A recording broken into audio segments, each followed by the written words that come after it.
Sport inson hayotida faqat jismoniy faollik yoki ko'ngilochar mashg'ulot emas, balki madaniy va ma'naviy qadriyatlarning bir qismi hamdir.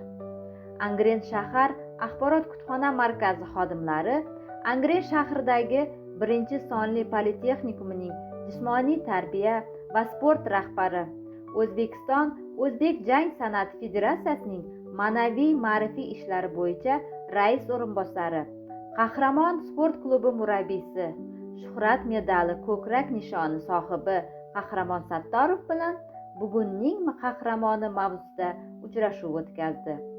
Suhbat davomida O'zbekiston Respublikasida o'zbek jang san'ati sportini rivojlantirishda qo'shgan xizmatlari hamda ko'plab shogirdlarining boshqa davlatlarda qo'lga kiritgan yutuqlari haqida gapirib o'tdi.